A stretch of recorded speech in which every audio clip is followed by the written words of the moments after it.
Good morning everyone. Ito po ang inyong lingkod, si Pastor Ruel Camia po mula po dito sa Winnipeg, Manitoba, Canada para po sa ating pag-aaral ng salita ng Diyos ngayong umaga. Welcome po muli sa Tinig ng Pag-asa.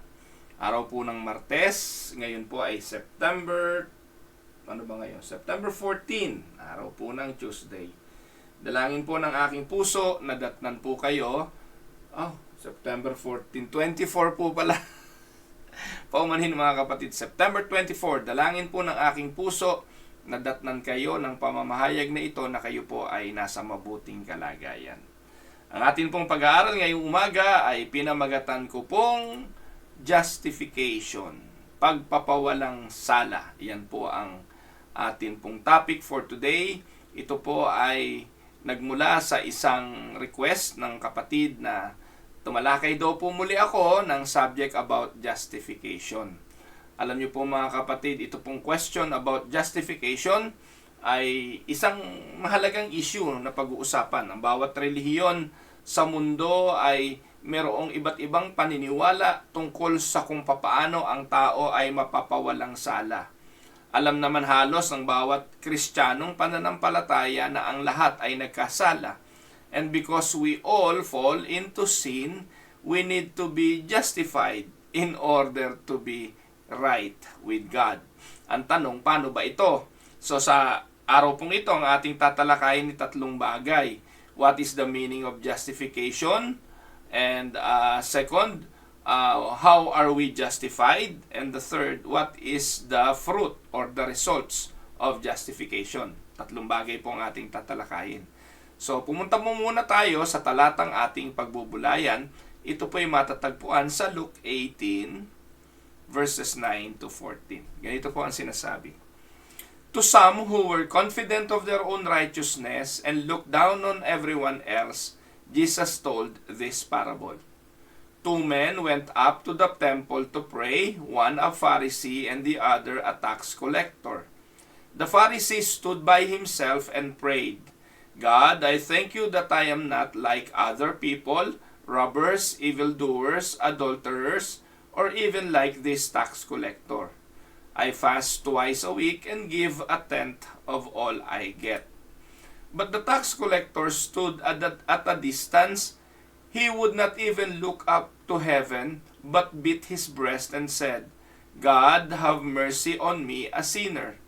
I tell you that this man, rather than the other, went home justified before God. For all those who exalt themselves will be humbled, and those who humble themselves will be exalted. Pagpalain ng Panginoon ang pagkabasang ito ng kanyang mga banal na salita. Balikan po natin sandali ang unang mga talata. Ang sabi, ito po'y parabolang ibinigay ng Panginoon para saan? Para doon sa mga taong nag-iisip na kumpiyansa sa kanilang mga sarili na sila'y matuwid sa harapan ng Diyos higit kesa sa iba. So the purpose of the parable is to show people na dahil ikaw ay mukhang mas mabait kesa sa iba, na ikaw ay gumagawa ng mga kabanalan kesa sa iba, na ikaw ay mukhang hindi mas malaki ang nagawang pagkakasala kesa sa iba, ay justified ka. So ito po yung purpose ng parabolang ito. So mga kapatid, sa aklat ni Job ay merong isang mahalagang katanungan. And the question in the book of Job is this. Ito po yung matatagpuan sa Job 25 verse 4. At ang tanong ni Job ay ganito, how then can a mortal be righteous before God? How can one born of woman be pure? Mga kapatid, kapag tinatanong po ang bawat isa, paano ba tayo maliligtas? Ang sagot dyan po ay pagiging matuwid. Tayo po'y magiging ligtas sa harapan ng Diyos kung tayo ay matuwid. Yun po. The only way to be saved is to become righteous before God.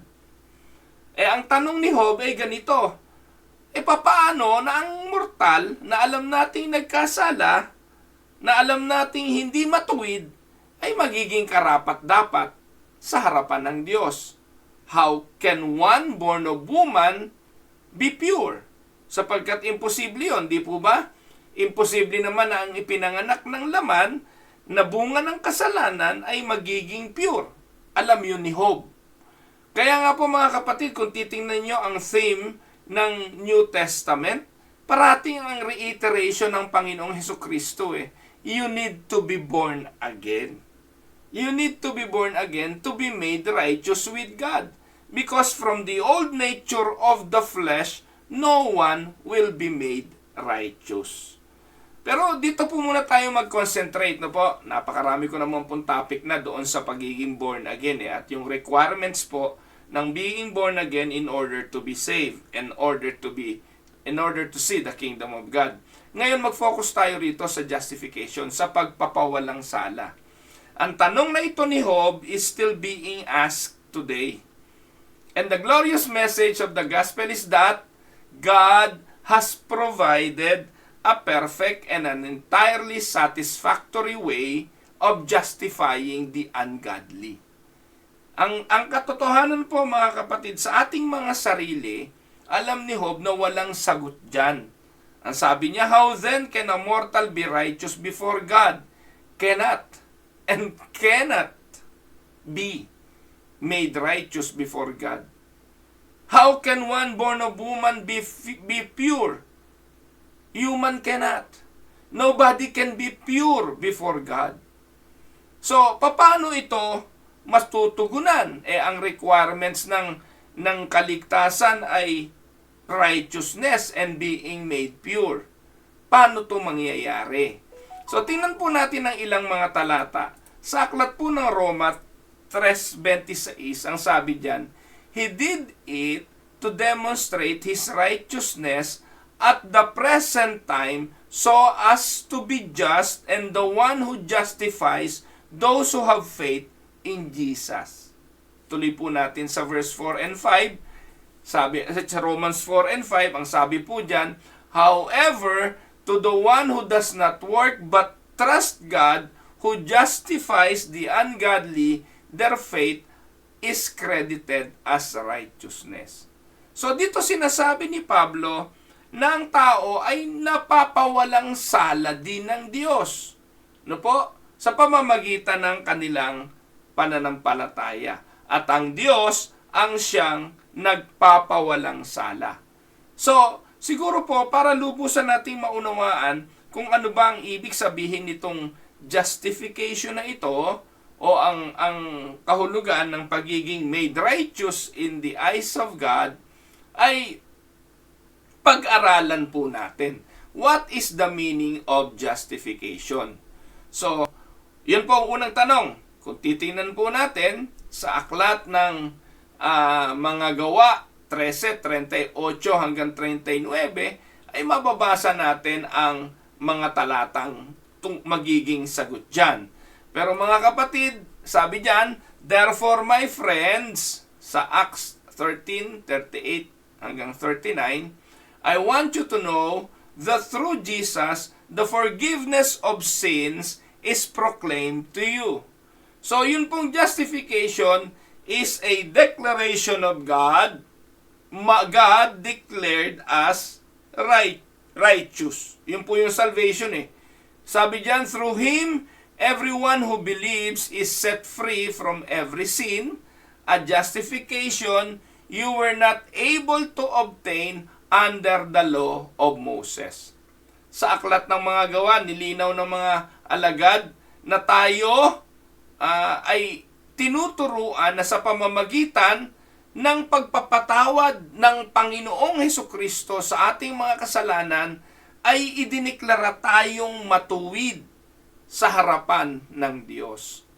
A justification you were not able to obtain under the law of Moses. So, makikita po natin dito, justification is more than forgiveness. It is to be cleared of all blame and to be free from every charge. Because of what Christ did on the cross sa kanyang kamatayan, idineklara tayo ng Ama na tayo ay matuwid na sa kanyang harapan. Hindi dahil sa pagiging masunuri natin sa mga batas o pagsunod sa kautusan ni Moses, kundi sa pagiging masunuri ng kanyang anak hanggang sa krus. Because no human, ayon nga kay Job, can be justified. No po? No mortal will be made righteous before God. Kaya tandaan po ninyo si Jesus nung nagkatawang tao na natili siyang Diyos. Kasi kung si Jesus ay naging tao lang dahil sinasabi ng ibang mga tagapagturo, meron nga akong kilalang obispo na nagtuturo nung daw si Jesus ay nagkatawang tao na wala na yung kanyang pagka-Diyos. Hindi po ganun ang ating paniniwala. Ang paniniwala po natin, Jesus maintained both His deity and His humanity. Nature nga yun Kasi po kung nawala yung pagka-Diyos ni Kristo, no mortal. Ibig sabihin, kung si Jesus ay ipinanganak sa laman, naging mortal na siya. Hindi. He both carries with Him the deity and the human nature. Yung kanyang pagiging Diyos, pagiging immortal, ang naging katubusan sa ating pagkakasala. Because no mortal will be made righteous before God. And how can born of a woman be pure? No, only Jesus can claim the possibility of the questions of Job. Tanging si Kristo lang, ang Panginoong Jesucristo lang, ang pwedeng mag-claim ng Job 25:24 na ipinanganak na karapat-dapat sa Diyos at ipinanganak ng babae na pure. Hindi siya nagkasala. Kaya yung ginawa ng anak ng Diyos sa krus ng Kalbaryo sa pagiging masunurin niya sa kalooban ng Ama, ang siyang naging katubusan. And take note, justification is more than forgiveness. It is the clearing of all the blame. Kaya because of what Jesus did, yung mga nanampalataya sa Panginoong Jesucristo, hindi na nakikita ng Ama bilang makasalanan. Hindi na makikita ng Ama bilang patungo sa impyerno, kundi sila ay nilinis na at sila ay pinawalang sala. They are all free from every charge. Amen? In an earthly court, a judge cannot both forgive a man and justify him at the same time. Yung pong mga huwes sa korte ng mundo ay hindi pwedeng magdeklara ng pagpapatawad at the same time ay i-justify yung nasasakdal.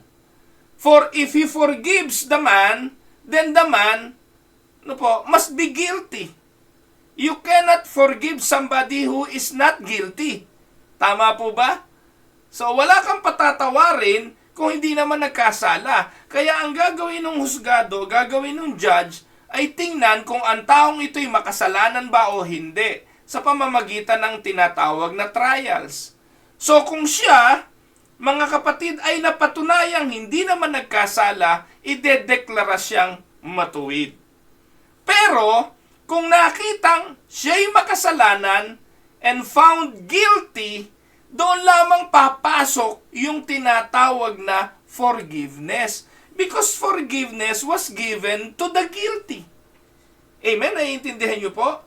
Sa Diyos, tayo po, in essence, ay guilty. Because we all we fall short to the glory of God. No, we cannot be justified. If the judge justified the man, he does not need forgiveness. Kasi bakit mo papatawarin yung somebody who is righteous? Halimbawa, yang si Mayor Guo, napatunayan naman pala na hindi naman pala involved sa tinatawag na pogo. Wala naman pala siyang kasalanang ginawa. Tunay naman pala siyang Pilipino. Hindi siya kailangang patawarin. Bakit? Kasi wala siyang kasalanan doon sa ibinibintang sa kanya. Pwede siyang i-declare na righteous. Pero kung siya ay napatunayan na nagkasala, nangangailangan siya ng forgiveness. Hindi siya pwedeng i-declare as righteous. Nakuha niyo po yung pinupunto ko? No po? So God, however, undertakes both to forgive sin and to justify the sinner. That is, to forgive the guilty and condemn the sinner and to place him in a new position where there is no charge against him at all. Romans 8, verse 1. Now, the next question is this: how are we justified? Paano tayo napawalang sala? So, the Word of God makes it clear that no one is justified by his own effort or works. Walang napawalang sala sa pamamagitan ng kanyang sariling kabutihan, sapagkat wala naman noon. Walang sariling righteousness ang mga taong nagkasala. Malinaw naman yon sa mga talata ng Biblia. Romans 3:20, ano po ang sabi? Therefore, no one will be declared righteous in God's sight by works of the law. Rather, through the law, we become conscious of our sin. Malinaw po ang sinasabi dyan ni Apostol Pablo. Sabi niya, walang maidideklarang matuwid sa harapan ng Diyos sa pamamagitan ng kautusan. In fact, ang sabi ni Pablo, yung mga kautusan ay ibinigay upang tayo'y maging conscious sa ating kasalanan. Kapag may kautusan, alam ng tao na meron siyang nilabag, therefore ang conclusion dapat niya, siya'y makasalanan. Pero bakit ganun? Ang hirap tanggapin yun ng tao magpahanggang ngayon. Laging ang katwiran ng tao, hindi naman ako masama. Mga kapatid, isang kasalanan lang ang kailangan para ikaw ay tawaging makasalanan. Amen? Now, sa bawat araw ng buhay natin, ilang kasalanan ba nagagawa natin? Tapos sasabihin natin, matuwid tayo sa pamamagitan ng ating mga ginawa. No, we will all land in hell kung ang basihan ng justification ay ang ating mga gawa. Nakuha niyo po mga kapatid? Ano sabi ng Galatians 2:16 pa? I know that a person is not justified by the works of the law, but by faith in Jesus Christ. So we too have put our faith in Christ Jesus, that we may be justified by faith in Christ and not by the works of the law. Because the works of the law, no one will be justified. Nililinaw yan ni Apostol Pablo sa mga taga-Galacia. Kasi po, ang kwento po dyan sa istorya ng Galacia, kung hindi nyo po alam ang konteksto ng buong Galacia, may pumunta po dyan sa iglesia, mga iglesia sa Galacia na mga Judaizers, na mga Hudyo coming from Jerusalem. Nagpapahayag na sila daw ay galing sa mga una na alagad, sa mga esteemed leaders ng mga apostles. At kanilang sinasabi doon sa mga taga-Galacia na yung itinuro sa inyo ni Pablo na justification by faith ay hindi sapat. Kailangan ninyong gumawa, sumunod sa kautusan, gawin ninyo ang itinatadhana ng batas para kayo mapawalang sala. At ang isa sa ipinagpipilitan nilang gawin ng mga tao sa Galacia ay ang pagtutuli, circumcision. Pero ipinaglaban ito ni Apostol Pablo, bakit ninyo pipiliting tuliin yung mga hentil? Bakit ninyo pipiliting maging Hudyo yung mga hentil? Ang pagpapawalang sala ng Diyos ay hindi sa pamamagitan ng pagsunod dyan sa mga kautusan na yan. Ang pagpapawalang sala ng Diyos ay pananampalataya, at sila'y mga nanampalataya, kaya sila'y itinuturing ng mga kapatid natin. Walang kaibahan, Hudyo man, Griego man, o ano pa mang lahi yan. So, hindi sa pamamagitan ng pagsunod. Ang linaw ng mga talatang yan na sinasabi ni Apostol Pablo.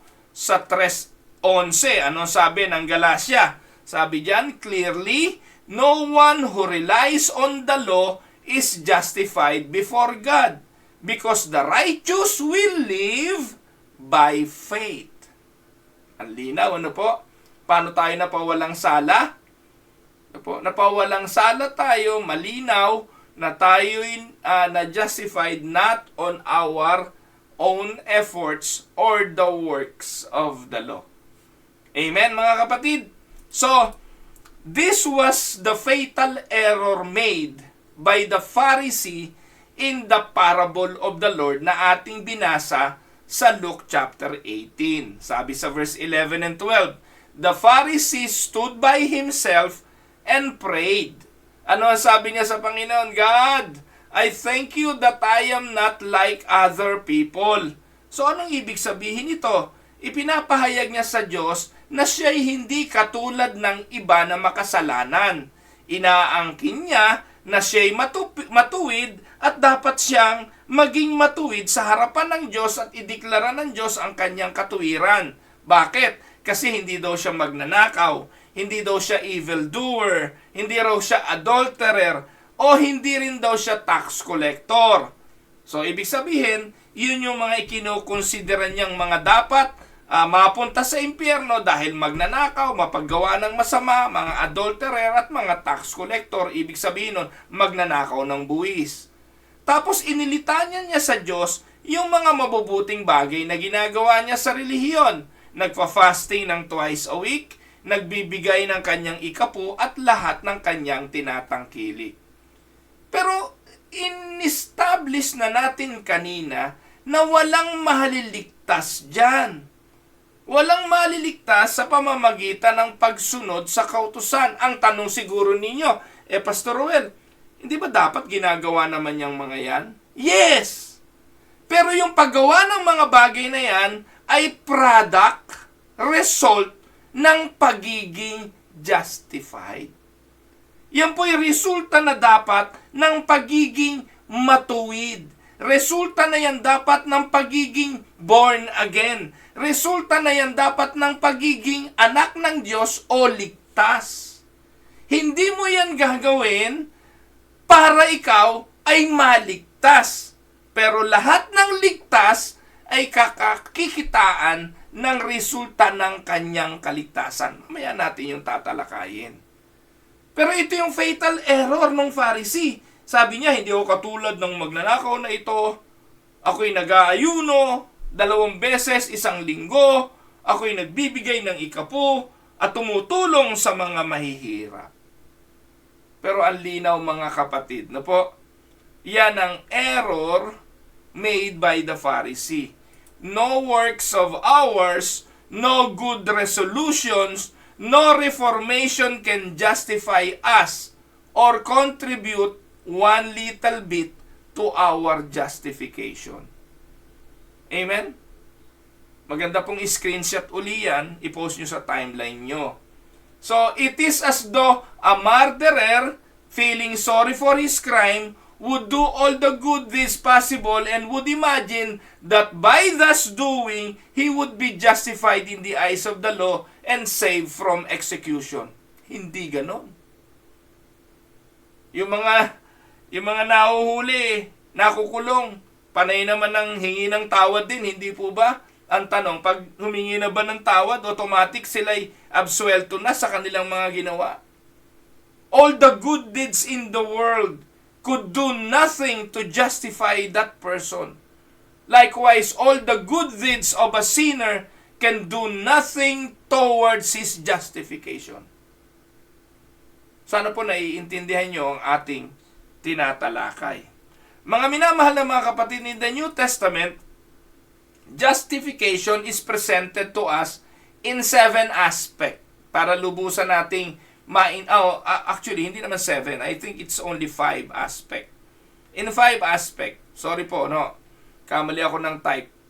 So, tingnan po natin yung ilang of 5 aspects that is presented to us in the New Testament about justification. 1, we are justified by God. Take note of that. We are justified by God. God is the author of justification. Ang pagpapawalang sala ay sa Diyos, sapagkat siya ang pinagmulan ng pagpapawalang sala. Sabi yan ng Romans 3:26, He did it to demonstrate His righteousness. Ginawa ito ng Diyos para ipakita ang kanyang katwiran. At the present time, so as to be just, and no one who justifies those who have faith in Jesus. So as to be just, and the one who justifies those who have faith in Jesus. It is only God. Romans 4:5, however, to the one who does not work, but trust God who justifies. Who justifies? It is God. He justifies the ungodly, their faith is credited as righteousness. Tapos, makikita rin natin sa Romans 8:33, who will bring any charge against those whom God has chosen? Ang sabi diyan, it is God who justifies.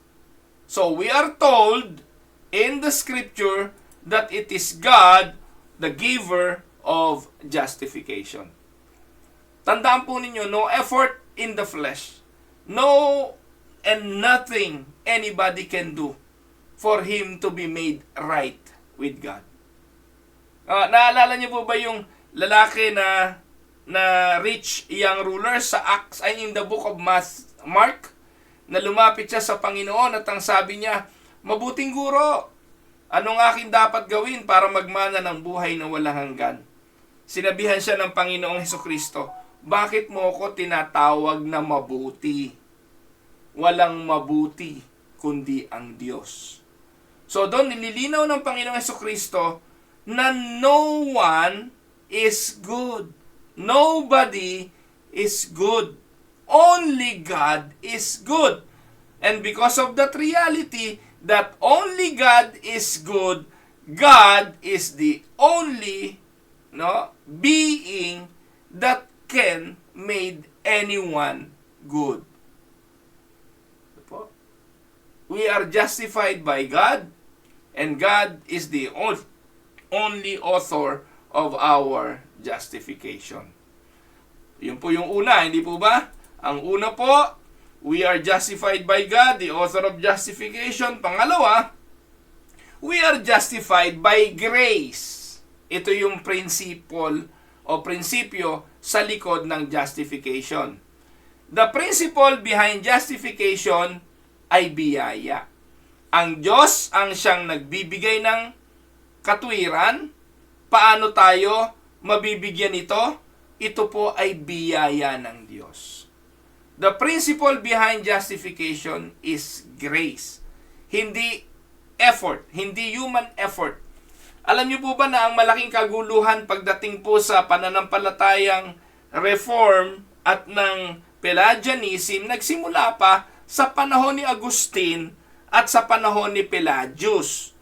Alam niyo po ba na si Pelagius naniniwala siya na ang tao ay merong kakayahan to be made himself righteous in the eyes of God. Meron siyang kakayahang piliin ng Diyos, meron siyang free will. Pero ang sabi ni Agustin, hindi ganun ang sinasabi ng Biblia. Ang sabi ng Biblia ay wala tayong kakayahan, ang tao ay patay sa kanyang kasalanan. At ito po ang pinagmula ng malaking kontrobersyang ito. Pinagpilitan ni Pelagius na ang tao ay may kakayahan na lumapit sa Diyos on his own free will at pwede siyang ma-justify ng Diyos sa pagpili ng mga mabubuting bagay at gumawa ng matuwid. Pero pinagdiinan po ni Saint Augustine na hindi yun uubra. Lahat ng gagawin ng tao ay nakakiling sa desires of the flesh at nakakiling sa masama. Kaya yung pong simbahang dating aming kinaaaniban talagang isinulat sa kanilang pananampalataya na itinatakwil namin ang turo ng mga Pelagiano. Itinatakwil ang turo ni Pelagius. Yung pong ibig sabihin nun, hindi ko po maintindihan kung bakit tinanggal yung word na yon. No? Alam niyo po ba na yung word na yon ay kasing halaga ng pagpipilit ngayon ng ilang mga Metodista na tanggalin doon sa kanilang statement of faith yung pagdedeklara na ang Diyos lumikha lang ng dalawang kasarian, ng isang babae at isang lalaki. Pinipilit din tanggalin yon sa tenet ng Methodist Church. Kasi nga po, naniniwala ang Methodist Church na ang Diyos hindi lang dalawa ang nilikha. Nilikha ang lahat, LGBTQ at kung ano pang lilitaw na gender according to them. Kaya nagtataka po ako, no? Hindi na po ito naiintindihan ng mga kabataan ngayon, nakaanib doon sa dati naming relihiyon. Pero doon po mga kapatid, simula nang tinanggal nila yon, ibig sabihin, open na ang simbahang iyon sa katotohanan na ang teaching ni Pelagius ay evident sa kanilang simbahan. Meron nga po akong inirefer na isang kapatid mula sa ibang bansa, naghahanap kasi ng simbahan. Sabi ko, yung pastor doon, mukhang reform naman, yung kanyang mga doctrine, inirefer ko doon. Tumawag po itong kapatid na to, tinanong yung simbahan, yung reform po ba kayo? Hindi daw sila reform. Di Pelagian nga sila. Pelagian na nga po yung dati naming simbahan dahil tinanggal na nila yung bagay na yun. At ito po'y napakalaking kalungkutan. Kasi po, ang tao ay mapapawalang sala lang dahil sa biyaya ng Diyos. Ano po? By the grace of God. Ano po ang ibig sabihin nito? This means that we are justified without any merit on our part. Titus 3:7 says, having been justified by His grace, we might become heirs, having the hope of eternal life. Ang pagiging kabilang natin sa pamilya ng Diyos ay biyaya ng Diyos. Hindi ka nag-apply doon. Hindi ka sumanib doon. Hindi mo ipinilit yung sarili mo doon. Biyaya iyon ng Diyos. Ang pagpapapasok sa atin sa kaharian ng Diyos ay biyaya ng Diyos. Romans 3:24, and all are justified freely by what? By grace, through the redemption that came by Christ Jesus. So the word freely denotes that there is nothing in us to deserve it, and no means whereby we can earn it. It is grace. Hindi earned, hindi work to, hindi dahil ikaw ay merong kausayang ginawa o gagawin. Pinawalang sala ka dahil sa biyaya. So we are justified by God, the author of justification. We are justified by grace, the principle of justification. Third, we are justified by blood, the ground of justification. Sana maintindihan natin yan, mga kapatid. A holy God must have a righteous basis on which to justify ungodly sinners. And this is found in the blood of the cross. Katulad ng nangyari sa bansang Israel nung panahong sila ay itatawid na ng Diyos paalis sa Ehipto. Kailangang merong dugo na tumagas sa kordero sapagkat ito ang lalampasan ng mga anghel ng kamatayan. Hindi nasisilipin ng anghel kung sino nasa loob ng bahay, makita lang niya na ang pintuan ng bahay ay may pahid ng dugo. Ang dugo ng korderong yon ang magpapatunay na ang tahanang yon ay matuwid sa harapan ng Diyos. Lalampasan niya ito. Ganon din naman, mga kapatid, ang dugo ng Panginoong Hesukristo sa krus ng Kalbaryo ipinahid sa mga pinili na maligtas upang anghel lalampasan din tayo sa galit ng Diyos. Idedeklara ng dugong ito na tayo ay matuwid na sa harapan ng Diyos. Amen? We are justified by the blood, and the ground of justification is the blood. Man as condemned sinner can only atone for his sin by paying the death penalty. Ibig po sabihin ng blood ay dugo, buhay, kamatayan ang kabayaran sa kasalanan. At Romans 6:23, the wages of sin is death, but the gift of God is eternal life in Christ Jesus our Lord. Amen?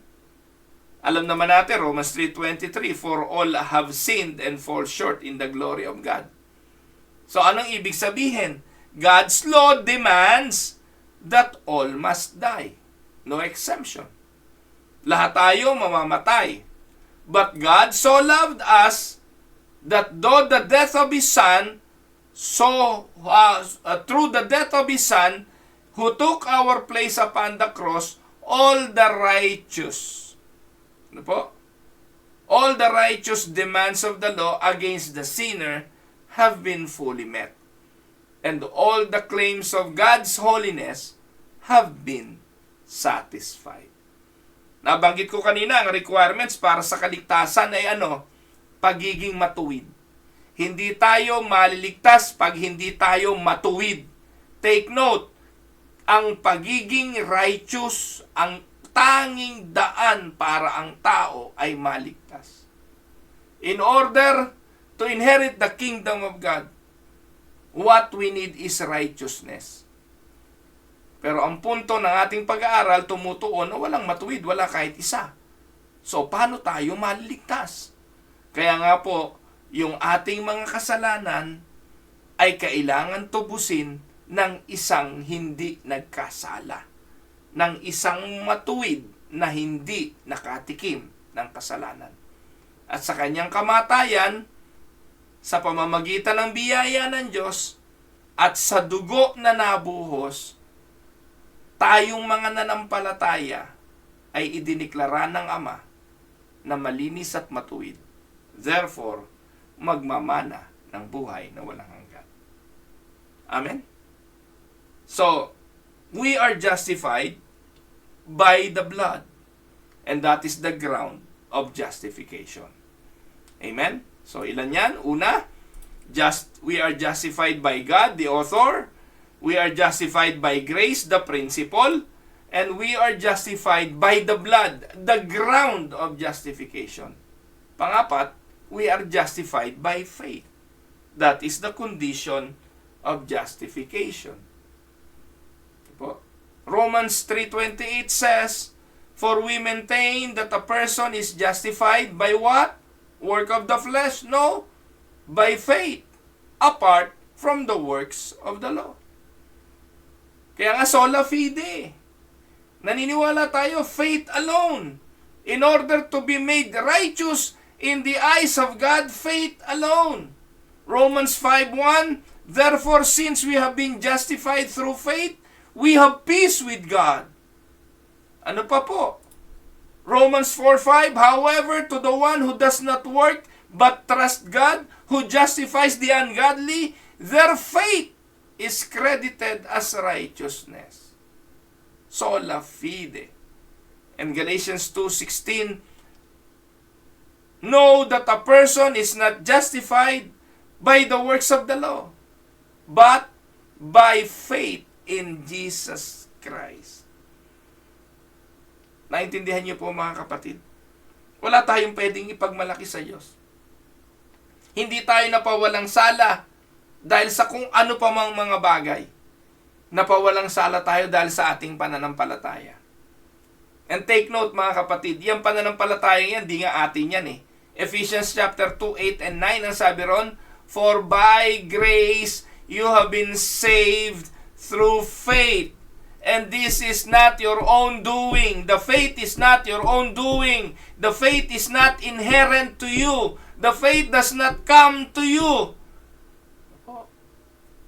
The faith is the means, the condition. You have been saved by grace through faith. And this is not your own doing, not a work of the flesh, so that no one may boast. Ito po yung minsan suliranin pa rin kasi pinagpipilitan ng mga tao na yung pananampalataya sa Panginoong Jesucristo ay built-in galing sa Kanya. No, it is also a gift of God so that no one may boast. Kaya kumpleto yung salvation is a work of God. Amen? So ayan, ang linaw niya, no? We are justified by God, by grace, by the blood, by faith. Panlima, we are justified by resurrection. The resurrection of the Lord, the guarantee of justification. Kung yung mga sinabi ni Jesus doon sa cross ay hindi napatunayan ng kanyang pagkabuhay na maguli sa mga patay, isa lang siyang sinungaling. Isa lang siyang katulad ng mga naunang mga tao na nangako ng justification, nangako ng kaligtasan, hindi at yung kanyang sarili nga ay hindi naman niya nailigtas. Pero the fact that Jesus rose from the dead guarantee what He said on the cross. Guarantees what He did on the cross. Na lahat ng kanyang ginawa doon ay totoo at mangyayari. Kaya nung sinabi niyang, ako ang buhay at ang kabuhayan. I am the life, I am the resurrection and the life, and those who believe in me, though may die, will rise again. They will live again. So, Romans 4:25, He was delivered over death for our sins and was raised to life for our justification. Jesus raised to life for our justification. If He did not rose from the dead, the justification that happens on the cross ay scam. It is a fake news. Pero the fact na nabuhay ang Panginoon sa krus, sa ikatlong araw, sa kanyang resurrection, na justified, lahat ng ginawa niya sa krus ng Kalbaryo, yun ang guarantee. We are told that the resurrection of the Lord was the visible proof that God was satisfied with His finished work. That justification is available for all men, and that all believers are justified. Amen? So, let us now go to the result. Yan po yung 5. Take note, nagkamali po ako doon. Hindi 7 aspect. 5 aspect lang po ng justification in the New Testament. Now, what are the results of justification? Ito yung pangatlong sasagutin natin. Ano ang resulta ng pagpapawalang sala? Ito ang 7. Kanina po nagkamali ako eh. No, 5 lang yun. Ito ang 7. There are 7. No? Yan yung una. What is the meaning of justification? How are we justified? And the third question is, what are the result of justifications? Merong 7 enumerated in Romans 5, 1 to 11. Samahan niyo akong basahin natin ito. Romans 5, 1 to 11. Therefore, since we have been justified through faith, we have peace with God through our Lord Jesus Christ, through whom we have gained access by faith into His grace in which we now stand. And we boast in the hope of the glory of God. Not only so, but we also glory in our sufferings because we know that suffering produces perseverance. Perseverance, character, and character, hope. And hope does not put us to shame, because God's love has been poured out into our hearts through the Holy Spirit, who has been given to us. You see, at just the right time, when we were still powerless, Christ died for the ungodly. Very rarely will anyone die for a righteous person, though for a good person, someone might possibly dare to die. But God demonstrates His own love for us in this: while we were still sinners, Christ died for us. Since we have now been justified by His blood, how much more shall we be saved from God's wrath through Him?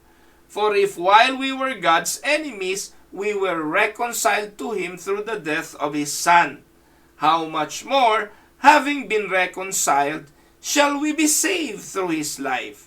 Not only is this so, but we also boast in God through our Lord Jesus Christ, through whom we have now received reconciliation. So sa mga talata ng Romans 5, 1 to 11, there are 7 things na naging resulta ng ating justification. Isa-isahin natin. 1, we have peace with God through our Lord Jesus Christ. Romans 5:1. Therefore, since we have been justified through faith, nalino natin kanina niyan, no? Justification is faith. We have peace with God. Yan po ang unang-unang resulta ng pagpapawalang sala. Magiging payapa ka na sa Diyos. Pag ikay namatay, nakakasiguro ka dahil ikay pinawalang sala sa pamamagitan ng Panginoong Jesucristo, yung iyong kaluluwa ay secured. Amen? Alam niyo po, ang isa sa bagay na kinatatakutan ng tao sa kamatayan ay yung naghihintay na parusa ng impyerno. Yung kaparusahang walang hanggan. Pag ikaw po'y na-diagnose na merong isang sakit na siguradong ikamamatay mo, wala ka nang iisipin, kundi ang kinatatakutang pagdating ng kamatayan dahil alam mo na iyon ay matinding kaparusahan. Pero pag ikaw ay napawalang sala sa pamamagitan ng pananampalataya sa Panginoong Hesukristo, ang resulta nito ay kapayapaan. Sasabihin ko nga sa inyo, no, ang totoo, kapag ikay justified at ikaw ay anak ng Diyos, maging ang kamatayan hindi na issue sa iyo. Kasi alam mo naman, lahat mamamatay. Una-una nga lang yan. Ano po? At hindi ka naman mamamatay kung hindi mo pa panahon at hindi talaga ayon pa sa kalooban ng Diyos. Maging si Satanas, walang kapangyarihan sa iyo para patayin ka kung hindi ipinahintulot ng Diyos. So ito'y magbibigay ng peace. Amen? At yan ang unang resulta ng atin pong justification. Dati, we were God's enemy. Yun po ang sabi sa verse 10. But at Calvary, our Lord Jesus Christ reconciled us to God. Romans 5:10. Yun sabi ron. And we were made peace. Romans o Colossians 1:20. Yun po yung mga talata. So tandaan ninyo, we have peace with God through our Lord Jesus Christ. Yan ang sabi ng Colossians 1:20. And through Him to reconcile to Himself all things, whether things on earth or things in heaven, by making peace through His blood. Take note, by the death of the Lord on the cross, ang isa sa resulta nito, nung tayo pinawalang sala, kapayapaan. Yun ang hatid ng dugo ng ating Panginoon. Pangalawa, we have gained access by faith in this grace in which we now stand. Makikita natin to sa verse 2. Through whom we have gained access by faith into His grace. Alam nyo, mga kapatid, yung mga biyaya ng Diyos na Kanyang ipagkakaloob sa atin bilang Kanyang mga anak ay nakuha natin sa pamamagitan ng pananampalataya sa Kanyang pagliligtas. We have gained access to the grace of God. At makikita po natin to sa mga talata, sa verse 2, yan, nakita natin yan. This means that being justified, we have an entrance or welcome into the presence of God. Malinaw po yan. Pangatlo, we rejoice in the hope of glory. Sa verse 3. Sa verse 2 pa rin, makikita natin sa verse 2. Through whom we have gained access by faith into His grace, in which we now stand, and we boast in the hope of the glory of God. Yung boast, rejoice, it's one and the same. We rejoice in the hope of the glory of God. Ito po, ayon sa verse 3. At merong 4 na dahilan ito itong boasting na ito. So there are 4 things, no? At tingnan po natin yan sa verse 3 naman. We rejoice in the suffering, in our suffering. Sa verse 3. Sabi diyan, but we also glory in our sufferings because we know that suffering produces, ano po ang pinoproduce niyan? 4 things. 1, no? Perseverance. 2, character. 3, hope. And hope does not put us to shame. Tinatanggal nito yung kahihiyan. Now, because God's love has been poured out into our hearts through the Holy Spirit who has been given to us. This means that when trials and testings come, we are able to say, no po, in 2 Corinthians 4:17, for our light and momentary troubles are achieving for us an eternal glory that far outweighs them all. Yung mga trials na yan, nagpo-produce ng ano? Perseverance. Yung perseverance, magpo-produce ng character. Yung character, magpo-produce ng hope. Yung hope will not put us to shame. 4 na bagay na makikita natin na resulta ng ating sufferings. Amen? At tandaan ninyo, even in sufferings, because of our justification, we can rejoice. Amen? At panlima, number 5, God has poured out His love into our hearts. Makikita natin yan sa verse 5. And hope does not put us to shame, because God's love has been poured out into our hearts through the Holy Spirit who has been given us. This is His love in 4 dimension. No po? Malinaw po na tayo po'y pinawalang sala, and His love in our hearts, we love each other. No po? And number 6, the Holy Spirit whom He has given us. Verse 5. The Holy Spirit who has been given. The moment God justifies us, we become indwelt by the Holy Spirit. At yung Holy Spirit na yon, ito yung nagko-convict, ito yung nagpapaalala, ito yung nagbibigay sa atin ng matinding pighati kapag tayo ay nakalalabag sa kalooban ng Diyos. Ito po yung guarantee na yung talagang pinawalang sala ay hindi masisiyahan sa pagkakasala. John 14:16, 17, and I will ask the Father, and He will give you another advocate to help you and be with you forever. The Spirit of truth. The world cannot accept Him because it neither sees Him nor knows Him. But you know Him, for He lives with you and will be in you. That is the Holy Spirit. Amen? At number 7, we also rejoice in God.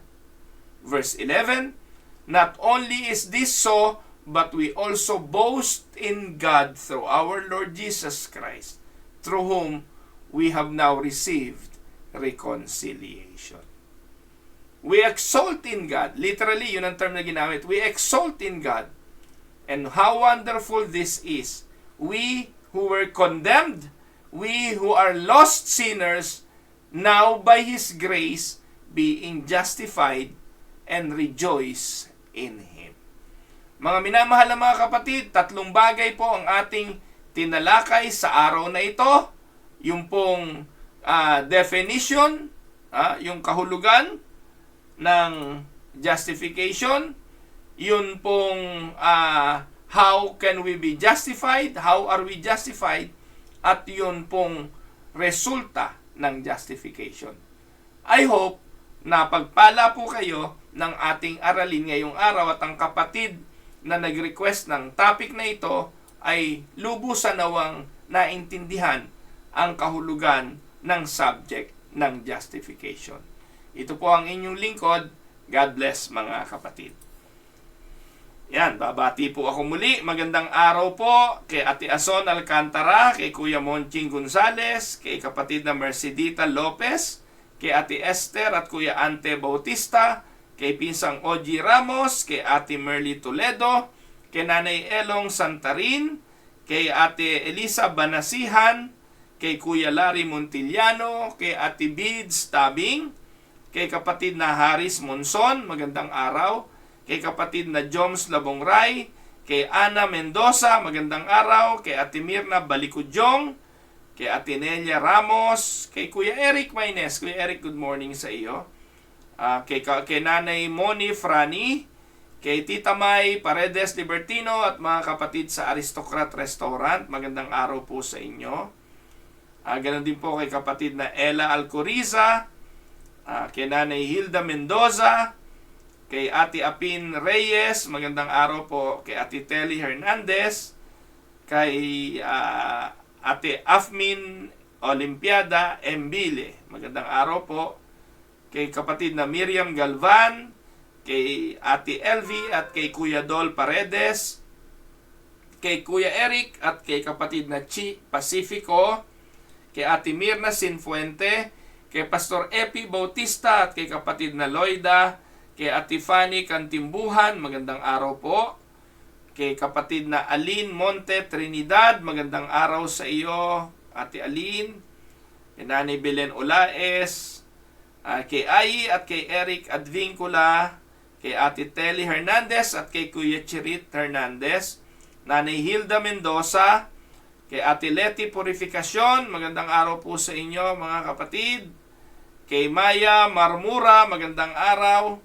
Ganon din po kay Kuya Jesse Boy Pineda, kapatid na Raquel Villanueva, Ate LV Gonzales, magandang araw po sa inyo. Kapatid na Marieta Escopin, kapatid na LV Ramirez Pasquel, magandang araw. Pastor Don Cullados, at ganon din po kay Ate Lorna Limuaco mula sa Australia. Ayan. Ate Del Magkawas, magandang araw po sa inyo. Ate Marie Cruz, Ate Christy, and Brother Mel. Good morning, Brother Mel. At sa inyo pong lahat. Yung pong iba, hindi ko na po nabati. So, magkita po tayo uli bukas. At ang biyaya, the blessings, and the guidance of the Lord be with you always as we continue to live in the life of godliness and righteousness. Ito po ang inyong lingkod, si Pastor Ruel, para sa Tinig ng Pag-asa. God bless everyone.